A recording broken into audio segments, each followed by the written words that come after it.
पहा नवीन एपिसोड्स एकदम add free.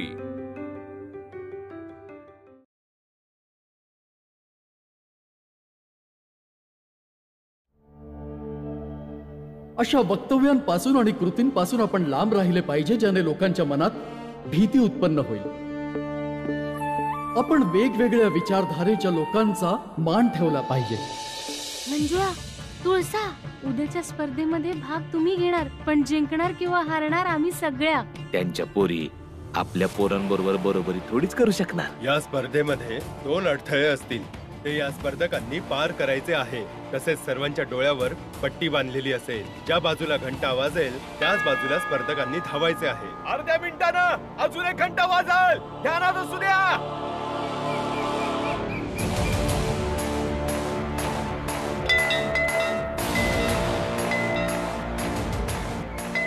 मंजुळाताई पळ तिकडं।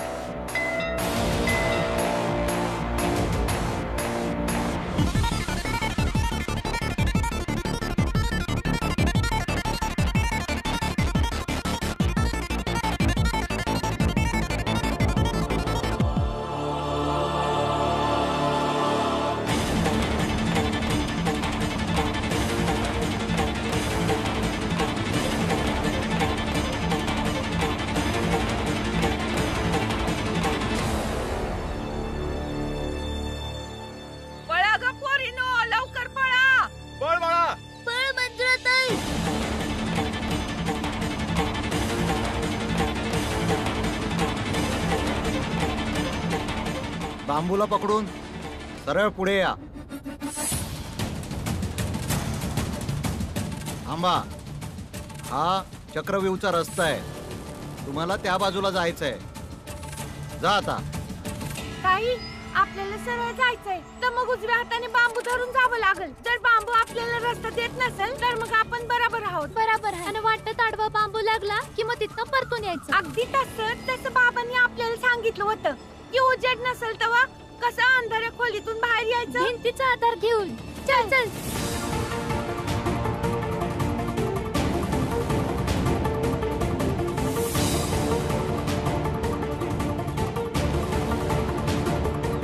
अरे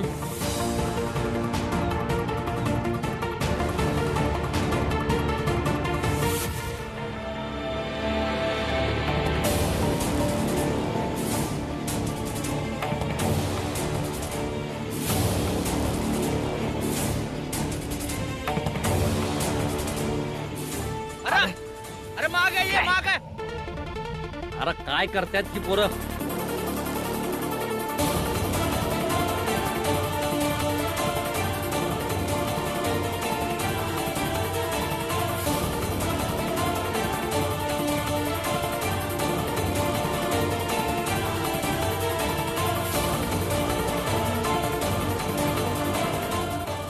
आलो बाहेर।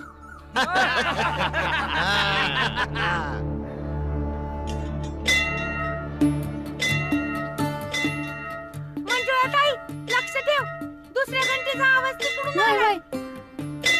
तिकडून आवाज आला। अरे तिथं कुठे पळायलास? अरे मागे जाऊ, मागे मागे। अरे माग फिर, माग। अरे फिर। गाढव कुठले? किती समजवलं होतं यांना। अरे माग फिर, माग माग। होय, हे करणं चुकीचं आहे। खेळणाऱ्याला कोणी मदत करू शकत नाही। तुम्ही बोला ना गुरुजी काहीतरी। तुम्ही गप्प काय? माझ्या टायमाला तर लय बोलत होता, आता बोला की। हे बघा, तुम्ही सगळे शांत बसा, मुलांना खेळू द्या। अहो गुरुजी खेळायला तर देतोया, मागच तर वळायला सांगतोया। मागे मागे। गुरुजी सांगा की त्यासनी। अरे आताच तर बोलले ना। शांत व्हा सगळ्यांनी। चंदन, त्या बाजूला चल चल चल।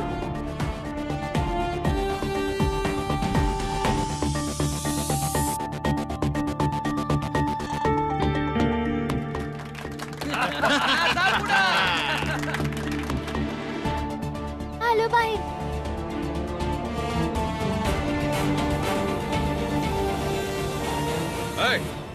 पुढच्या घंटेपर्यंत तिथंच वाट बघायची। आणि तुम्ही दोघं इकडे या, या इकडं। बघा, रस्त्याच्या दोन्ही बाजूला पाणी हाय आणि जाण्याचा मार्ग छोटा हाय. रस्ता लाकडं ठेवून बनवला हाय, समजला का? तुम्हाला हात पकडून ह्यो रस्ता एकत्र पार करायचा हाय. आलं का ध्यानात? वय गुरुजी. जा.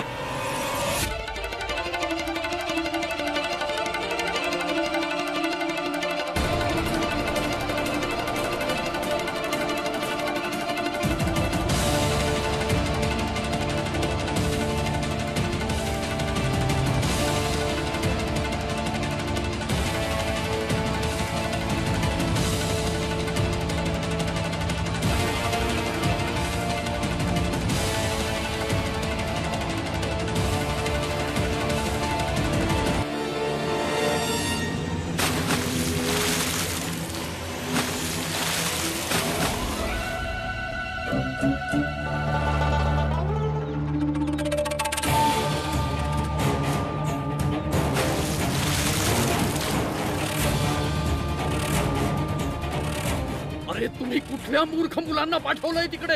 अरे अरे काय करताय? अरे निघा उठा. बाहेर.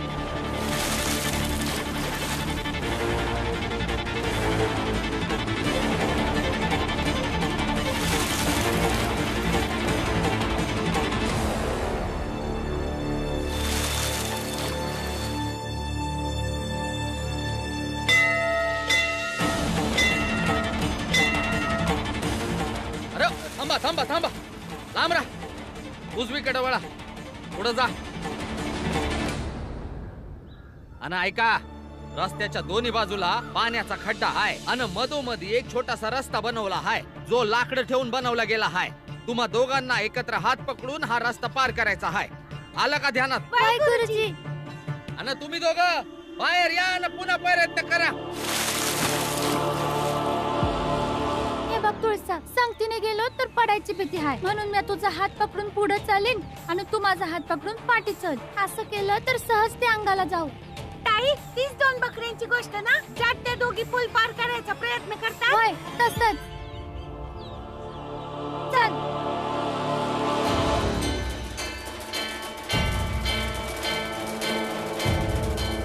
अरे त्या मुली जायला लागल्यात, काय करताय? उठा. ये भाई.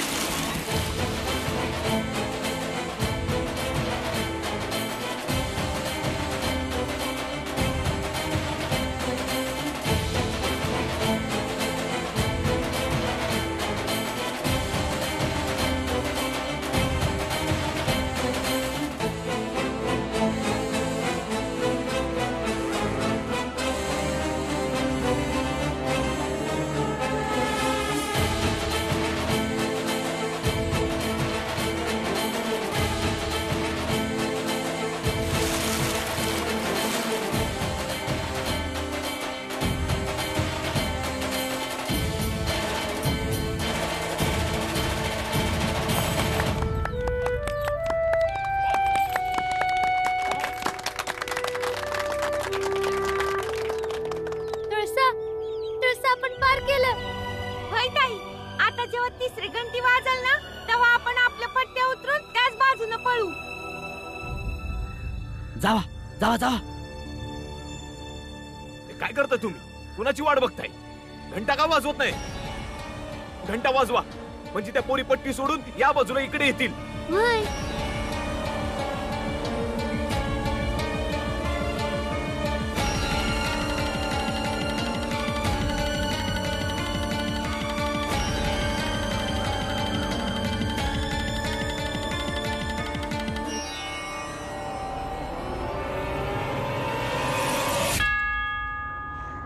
तिकडं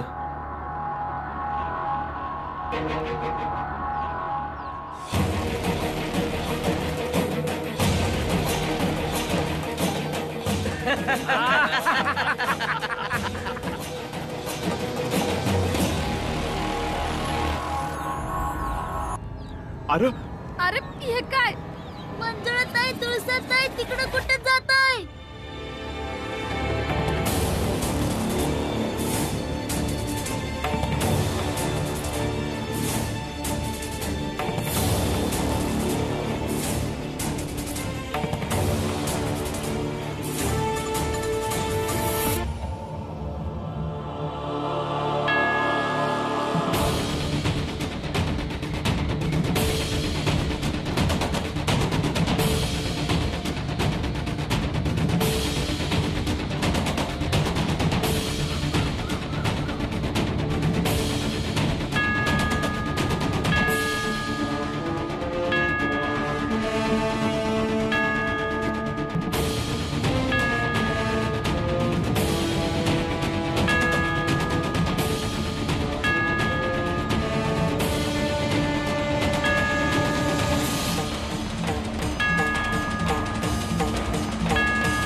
घ्या.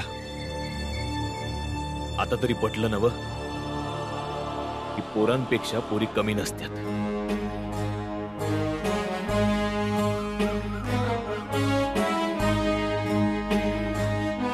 तुम्ही लोकांनी एक लय चांगलं काम केलं की पळणाऱ्याच्या डोळ्यावर पट्टी बांधली, ज्याच्यामुळं या खेळामध्ये ताकदीबरोबर बुद्धीचा बी वापर झाला. आणि माझ्या पोरीने हे सिद्ध केलंय की त्या हुशार आहेत. मग एखाद्या हुशार माणसाला शिकण्यापासून अडवणं ह्यो तर अन्याय झाला ना.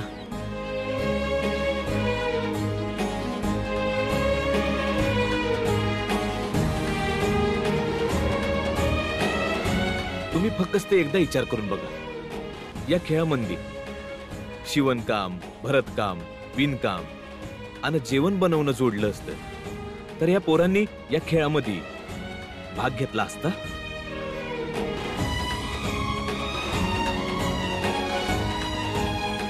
तरी बी तुम्हा समद्यांना माझी एक विनंती आहे की तुम्ही आपापल्या पोरीसनी ते समदे हक्क द्या जे तुम्ही तुमच्या पोरासनी देता.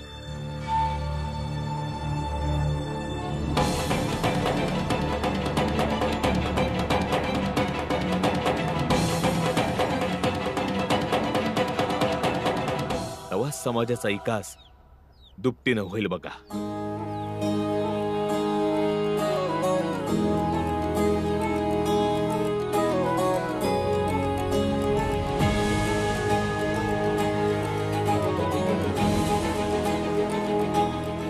चला बाळांनो,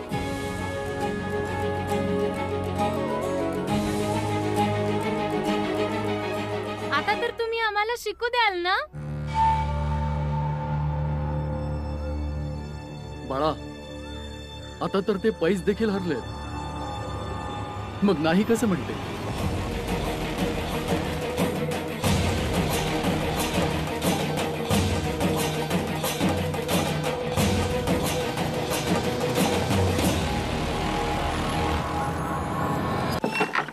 स्वागत आहे. आज तर माझ्या बहिणींनी कमालच केली. बसा. हळू हळू हळू. आई आई हळदीचा लेप कुठे आहे?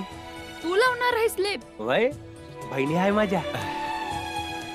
ठीक आहे, थांब देते. घे जरा पिठाचा डब्बा दे. ताई. दाखव तुझा पाय. भीमाबाई, खरं सांगू, आपल्या पोरी एकदम जिद्दी आणि थीट आहेत. तू उगाच घाबरली होतीस बघ. तुम्हासनी धन्यवाद बाबा. काय झालं? कारण की आम्ही खेळात भाग घेतला नसता तर आम्हासनी कवाच माहित पडलं नसतं आम्ही जिंकू बी शकतो. नाही बाबा, खरंच. हे बघा बाळांनो, जोपतोर तुम्ही संकटासनी झेलत नाही तोपतोर तुम्ही समजणार नाही की तुमच्या आतमध्ये किती ताकद आहे. आणि जीत नेहमी जिंकणाऱ्याचीच होते. बस लढायची इच्छा पाहिजे. बाबा, मी दुकानातनं दूध, गुळ आणि तांदूळ आणू? आणि ते कशा पायी? त्याचं काय आहे की आम्ही भावांनी चांगलं काम केल्यावर घरात खीर बनते ना, मग माझ्या बहिणींनी चांगलं काम केल्यावर बी खीर बनवायची ना.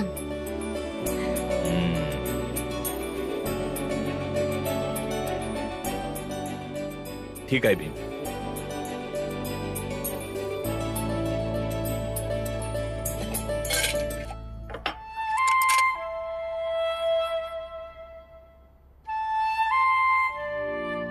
हे घे, आण जा.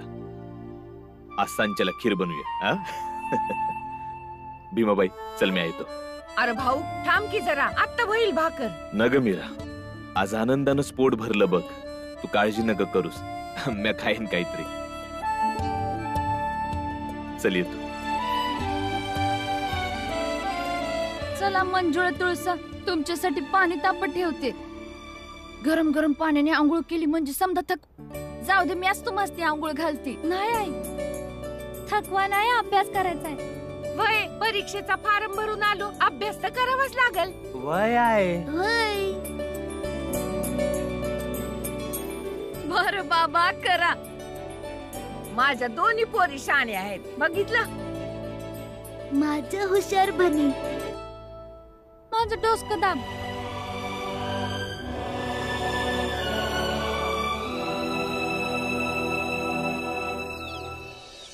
काका अमसनी दूध गुळ आणि तांदूळ द्याव की. आधी दुकानापासून लांब व्हा, मग देतो. अरे वा सावकार, यांना दूध गुळ आणि तांदूळ देताना लाज नाही वाटत? धंद्याच्या पुढे धर्माला विसरलात का?